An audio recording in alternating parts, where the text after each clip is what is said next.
That's fine. You sit wherever you want. Oh, this is a good couch. Yeah, is it a good couch? It's a good couch. Hell yeah. Couch. Sorry, is it a good sofa? Look, I can't say anything about accents, so we're good. We're on the same level. I've been here for 2 years now. I'm terrible at the American accent. I can say bottled water. That's about as far as I go. Thank you for being here in Houston. Have you enjoyed the day so far? Yeah. Having a good time? Having a great time. It's been really fun. I've been here like just over 24 hours. I've been trying to run around and explore as much as I can. I went to the pit room yesterday for dinner. That was really good. Ooh, I nice. definitely recommend. That was a good barbecue. Heck yeah. I went to this bar. I don't know how to pronounce it. Oh, It's go on. Houston backwards, but it was really cool. It had all these like taxidermy animals, like 3 levels, and it was really, really crazy. We definitely recommend. Did they have any of the rabbits with the horns? Yes. Yeah, buddy. And an ostrich. They had like a full-on ostrich. It was kind of crazy. But we definitely recommend. But yeah, been having fun so far. I had my first catfish yesterday. Oh, wow. What'd you It was think? really nice. Are Yeah. bone in or bone out? There was no bones. It was just like a nice fried catfish. I really enjoyed it. Do we need to tell her the catfish story? You should probably tell the cat. Okay, I want to hear it. All right, catfish. Show of hands, who has eaten a catfish before? Who's eaten a catfish Cool. here? All right, so if you can't tell, I'm from Alabama, right? And so we all did the Wimpy Kid movies, and Rob was filming Three Stooges in Atlanta. It's the closest he's ever come to Alabama. So I'm like, dude, y'all got to come over to the house. He shows up with his dad. My dad was like, let's cook him some catfish. So we go to the little grocery store. Dad orders 5 whole catfish to smoke them. His dad thinks we're getting like the whale's catfish that are like the size of this couch. And his eyes got that big around because he thought we were about to eat things big enough to eat small children in a wheelbarrow. Very confused as how we're going to get it from the thing to the car. His first experience with catfishing. Okay. We like coincidentally seen like those massive catfish earlier that day. So my dad thought we were basically getting like 5 foot long, like giant. They were gonna eat we were all getting of like 5 of them. It was like, what the hell do they eat down here? Like, it was very confused. Zach's still figuring that out. So we started with guys, my panels can be slightly chaotic. We started with catfish, Catfish. and then we'll let's get to the work, you guys. You ready? Let's All right. talk The work. Let's yeah. talk about Yeah, the work, craft. you guys. Yeah. The craft. Let's talk about the craft. Now, you guys, you're doing conventions, and you're talking about the characters that you played when you were very young.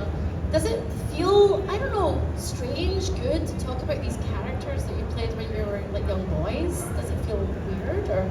It's okay? it's a lot of fun. It's kind of bizarre. Like it's one of my favorite things actually about being friends with these guys is that we all we all did the same thing, but we all have like different memories of it. Yeah. So it'll be interesting because like sometimes we'll be doing something like this and Grayson will bring up something I completely forgot about, and then all of a sudden it'll be like flashes of different things. Yeah, it's just kind of fun. I mean, like for me, I will say like I know that there have been so many Rowley memes like in the last couple of years that have like come out, and that part of it is really interesting because it's like there'll be something that like I filmed like 13 years ago, and it'll just have been a thing I filmed. And then all of a sudden, like 13 years later, like I'm on Instagram and I'll go in like the comment section, I'll like jump scare myself with myself waving. And so there's like a lot of like funny little things like that. But yeah, it's just like, I don't know, it's something that continuously just keeps giving back in different ways. And that's something that I'm really thankful for. I guess I ask because I think about my younger years and I'm glad they aren't online, or I'm glad there's things, I didn't grow up in front of the lens. Was there, I guess now, how has that informed your adulthood, growing up in front of the lens? Now, being young men, like, how does that inform you now in terms of how you work?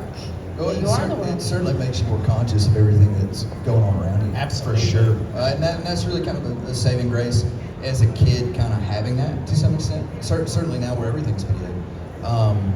I think that the biggest thing for me looking back at it now is I don't think any of us would have realized the legacy that Wimpy Kid has.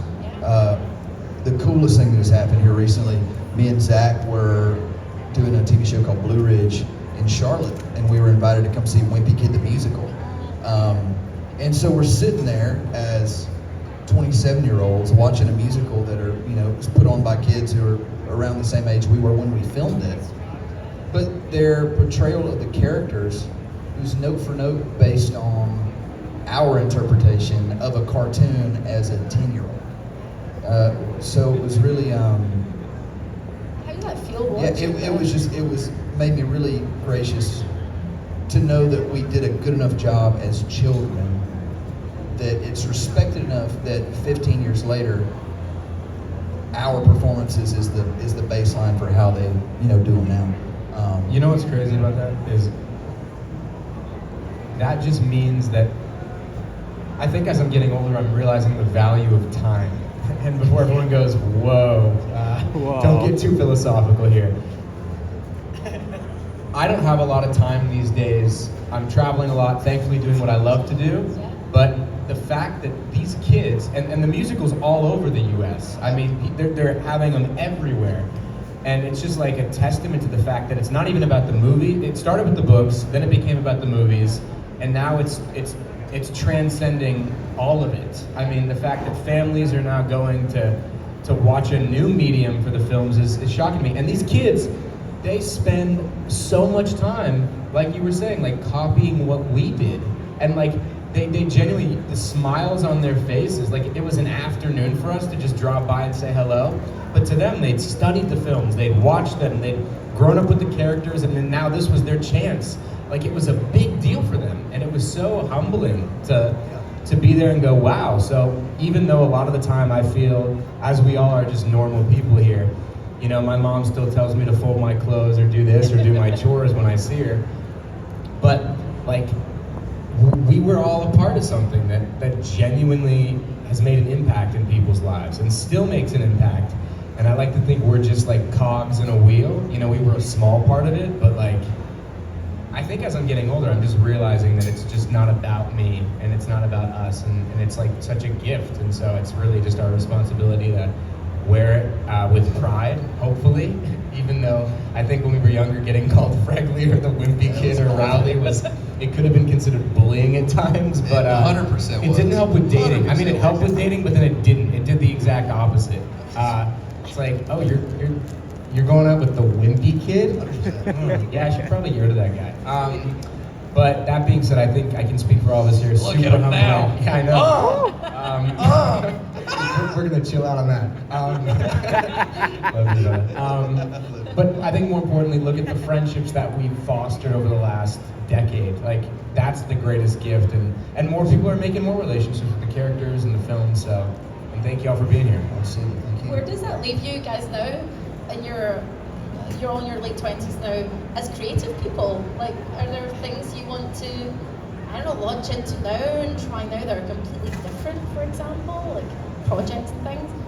Yeah, I mean, I think we've all kind of had different experiences with that. Like, I know these guys have been really killing it music-wise, and I am not musically inclined at all, but I've been really jumping into the writing side of things. I think about like 5 or 6 years ago, I realized that like I'll always really enjoy acting, but kind of making my own stories and just, I always think of like writing specifically as kind of like the foundation for everything. Like, you can have like amazing performances and amazing direction things, but it's gotta like be on that good story as like a basis.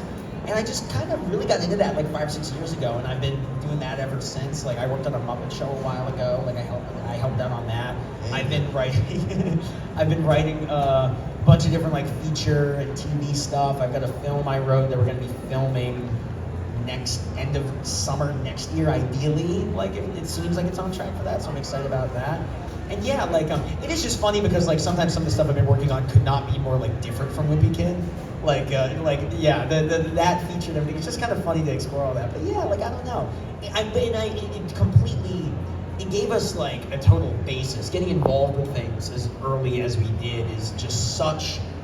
It's such a like a blessing and kind of like a luxury, honestly. Like, I mean, I've joked sometimes. It's like with me as a creative now, sometimes I feel like I'm a nepo baby of myself, and that there's this like other part of me that is like there's this other part of me that's like formed his voice artistically. So you're your own nepo baby. So it's like nepo babyception. Yeah, kind of. Yeah, there's like a little like whoa.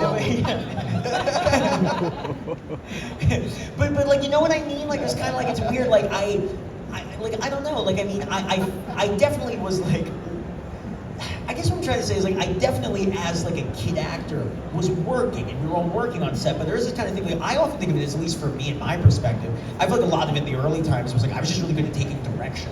You know, like I was really good. My dad told me to do something, I'd do it. You switch it out with the director, I'm like, okay, and then like you just run with it, you know.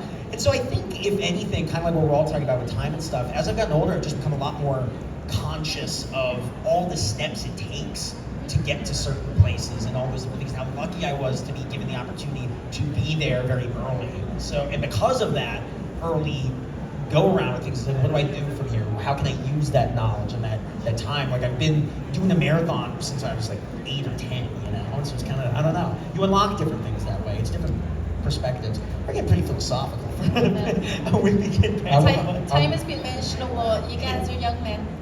I'm the ghost of Christmas future. Metabolism will slow.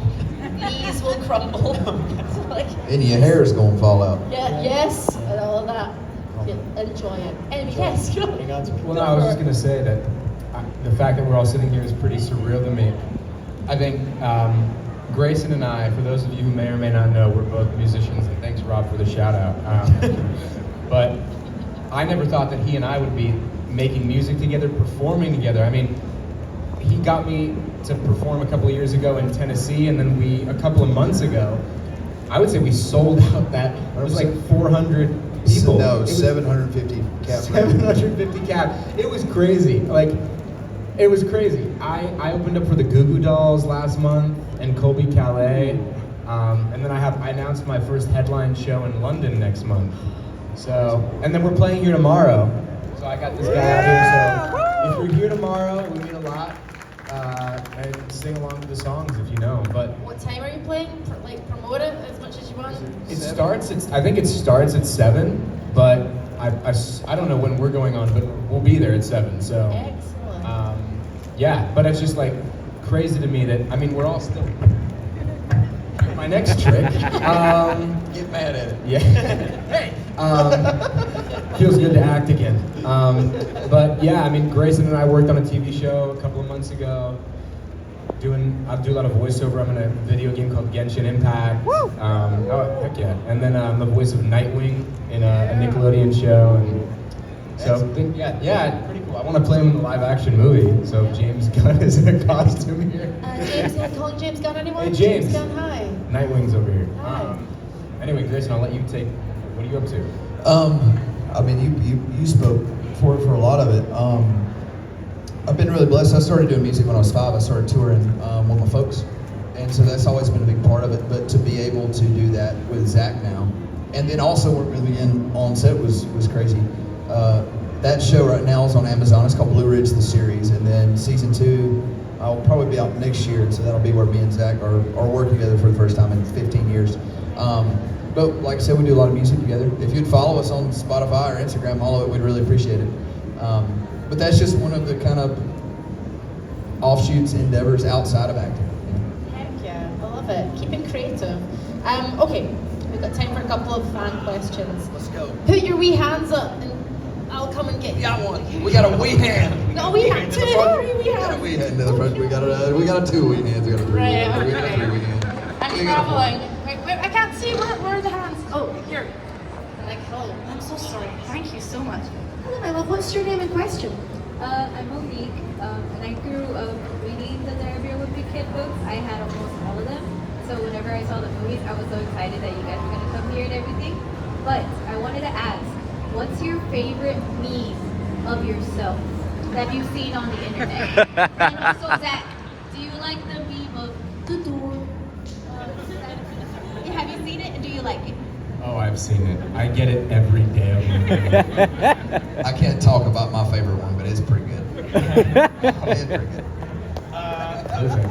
Okay, my favorite, like, because there's been a few types with Rowley. I would say the church one with like the looking up and then is a good one. Just because that was the most unexpected. Pretty good. Like that one like really just popped out of nowhere in a way I think was really funny.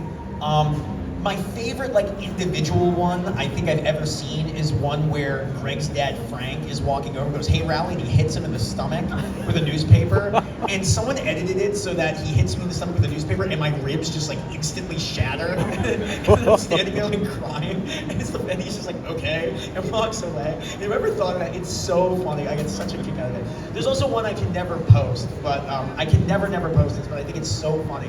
It's not of me, but it's of like the Rowley drawing. And it says, "Zooey Mama, Rowley needs your help remembering his locker combination."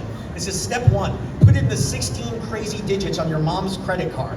And I can never post that because I don't want children putting their mom's credit card info on. But it's so funny, and I've always been really tempted to post, but I can't. You know, I can't. That's Power way is more saying tame. no. I'm not doing it. That's way more tame than some of the other ones I thought you were saying you weren't going to post. There's some gnarly ones. There are some There's strange an AI ones. one that Snoop Dogg posted recently. Oh, of us don't cursing. publicize that one. I mean, everyone's seen it, but like, it's crazy to me. I can't comment on this Snoop, Mr. Dogg. That is the weirdest thing of it. That like one day Snoop Dogg will just post something. I'm like, oh, okay. I still think he's farming our content for followers, Snoop Dogg. I was gonna say my favorite has to be, even though like you were saying the DORE one, it's like new ones pop up every day. The Frank Heffley being a secret sociopath is weird to me that became a trend. But Schizophrenic Frank Heffley's pretty good. I was trying to sugarcoat it. The "Don't call me, don't come by my house, we're done." I just, that has to be It's a classic. all time. You know, all time. I love the shirts. The cutest friend shirts are everywhere now. But when we played a show a couple of months ago, some fans showed up with my face and your face, and it's as cute as friends. Like, it's just wild, you know, wild. But grateful for all the love and the support, and I think it's a testament to the fact that people really love the movies and they bring them joy, and like, how lucky are we to be a part of something that people get to smile about, you know? Thank you for your question. Okay, we've got time for 2 quick ones. You, then you. I got make over there. I'm so sorry. Hold on, my love. What's your name, real fast? And what's your question? Hi, my name's Sean, and I just want to ask Zach, how does it feel to have like a movie book? You know, like there's all the Diary of the Wimpy Kid books, but there's like a book of the movie, of the like the book. How did you ever like get it? Did you ever like see it or at all? Yeah, you know, I read it recently, fun fact, and I don't know why they don't make more books like that for other projects. I'm a cinephile, I think we all are up here, but I love how movies are made. It's my favorite part about watching films, and I think my instinct of, oh no, I'm about to get canceled for something. To Love Society. But I feel like it's so fascinating because the book, for those of you that may or may not have read it, it's a book about how the Wimpy Kid films were made, and they made a new edition for each one that we did after. And it tells you about how you pick a costume, how the author Jeff Kinney initially came up with the book, wanted it to be a comic book, but it turns out that they published it for kids, not for adults, which is what he initially intended. And then like it talks about our audition process. At one point I drew a cartoon like before I even got the role, of me saying that my dream was to play this role, and there's a photo of that drawing. Talk about manifestation. Like, I didn't even have the role, and I said, I'm gonna be Greg Heffley, I wanna be Greg Heffley. And there's many stories about all of our experiences through that. So if you're curious about how it was cast, how the wardrobe is picked, how you turn cartoon drawings into live action people, because we all see the movie that's finished, but like you never get to see everything that happened before that. I think it's fascinating. So to answer your question, yes, I read it again recently, and I think it's so cool, especially if you love how movies are made and want to know more. Okay, we've got a question over here, and I'm going to try and make it to you as well. Okay, so what's your name, my love? My name is Jericho. I'm a huge fan of all your original trilogies. And what's it feel like to come back here, be reunited after all these years? Yeah, we see each other. Thankfully, we see each other a pretty decent amount, I would say. You know, like I crash at Grayson's apartment in Nashville like every month. Literally. Yeah. No, so thankfully we've been able to keep up a lot over the years, I would say. Like, I mean, well, when I was born and raised in Rhode Island, so there was definitely a big gap where I didn't really get to see them a ton. But I would say we see each other, what, like, at minimum times a year. You guys see each other a Yeah, ton. we see but each other a lot. Yeah, you, I feel like I get like 1 or 2 a year when we like align. I got to visit you guys in Nashville sometime. Me and Rob got really tight. Like he said, he's from Rhode Island, I'm from Alabama. We had Red Dead Redemption on the PS3 in like 2009. And so I would call him on the house phone, on the landline, much to my mother's dislike, because that's a heck of a long distance phone call from Clanton, Alabama to Providence, Rhode Island. And we'd get together and play for like 3-4 years. So Yeah, that's how me and Rob kept tight. Then me and Zach got really tight post-COVID. Thank you. Okay, last but not least, I made it. All right, what's your name and what's your question? My name is also Zach. Let's go. And I just wondered for each of y'all, and y'all can speak short and sweet, but what is each of y'all's favorite movie role that y'all been in, and why? All right, I'm gonna just jump in with this answer. I loved playing. I was in the Three Stooges movie, and I played young Curly, and that was just a really cool role because that was like, it was probably the most challenging role I've ever done because I was essentially, as like the young version of the character in the movie, I was emulating the adult actor playing Curly, who was emulating the original actor. And so I had to watch a ton of the original like Curly in Three Stooges shorts. And then I had to watch a lot of the adult actor who's currently playing him while filming was going on. And there was just all these like different physical routines I need to learn. It was absolutely the most work I had to do for a role at a given time. But I thought one of the coolest things about that was at the premiere of the movie, the grandson of the original Curly came up to me and said like he really dug my performance and that like he thought his grandpa would have been proud. I meant a lot because I was just like, there's so much history behind that franchise and things. It's just, yeah, it was cool. It was a very good time. And I got to hit Larry David in the head with a croquet mallet, which is kind of weird. Like that's one of those things like 15 years later, in terms of like how things change when you get older, like 15 years later, I'm like watching Curb Your Enthusiasm. I was like, oh, I hit that guy. Like, you know, it's kind of weird. But yeah, that's my answer. I've been very blessed to get to play all kinds of different mess, no different than these guys. One of the last roles I played was probably the one I was the proudest of, solely because of how difficult the shoot was. I got to do a movie with Tom Hanks called Greyhound. It's a World War II Navy movie. And thankfully, we got nominated for an Oscar for it, which is crazy. Not something I ever thought, you know, even though growing up doing this would be something I'd get to be part of. It was the hardest shoot I'd ever done, hardest shoot that Hanks had ever done, which made me feel a whole lot better about it. But just the sheer physical demands of that shoot was something that I was really proud to get through it. And is one I can look back at with not a whole lot of notes. That's one of the things is, you know, when you do this, certainly it's like watching game film, you know, like Friday Night Football game, except it's everybody gets to see it, you know, and so you're thinking through your head about, you know, what was going on that day, and nobody's gonna. I think that the difficult part about acting and doing film, and don't get me wrong, there's a whole lot harder jobs you can have in this life, but the fact of the matter is, it's gonna outlive you, and nobody's gonna care if, you know, you got broke up with that day, or you lost your granddad, or you had I think I had like 103-degree fever when we were doing the jelly bean sequence, or I had a stomach bug or something. Like, nobody's gonna know that, nobody's gonna care. And so being able to kind of set, you know, difficult things aside and push through that's probably one of the more difficult things about the job. But Greyhound specifically is what I'm really proud of. I'm obviously proud of Wimpy Kid, Talladega Nights, and the rest of them. But I'm proud of that because of how hard it was. This is gonna sound like a curveball answer, but there's a few, but one that really comes to mind is, I don't know if anyone's in here seen it. I did a movie called American Pie for Netflix. Yeah. Anyone seen it? Yeah, okay, so we basically remade the first movie, but it's 4 girls trying to secure their dates for prom. I'll leave it at that.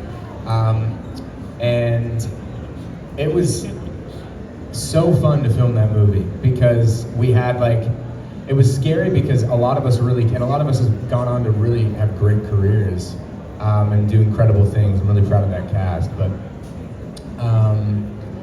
basically, usually you have a couple takes to do a scene. And on this project, for whatever reason, we were just a bunch of like girls and guys in our early 20s, like filming romantic scenes. And then like we'd get one take. And then they'd be like, great, we're done. And I think halfway through shooting, we were all like, this might be the worst movie that we have ever done in our careers. And so we just said, let's just have some fun. And it came out. I'm really proud of that movie. The work was great. The acting is actually ironically great. The message is great. I love how I'm saying that about American Pie. And I'm really proud of it. And also, I came from a background of being known as like the Wimpy Kid, or like the good Shawn Mendes hipster sweet guy. And I still played the same role in that movie, but it was a risk for me. It was a risk going, I'm gonna do something that's for adults. And if you're above the age of 18 and curious, I would check that movie out because super fun movie. Thank you for your question, my friends. Thank you. Thank you very much. You guys are here all weekend? Yes. Great. So if you didn't get to ask a question, please go visit these guys and have a chat. Ask them anything within reason. Ask them anything you would like. Thank you very much for being with us this weekend. Thank you very much for chatting. Thanks, guys. Give it up for Diary of a Wimpy Kid panel. Can we take a picture, we all, from up here real quick? Yeah. Okay. You got it? Alrighty. Okay, you guys, you can stand up Stand up. and please mind your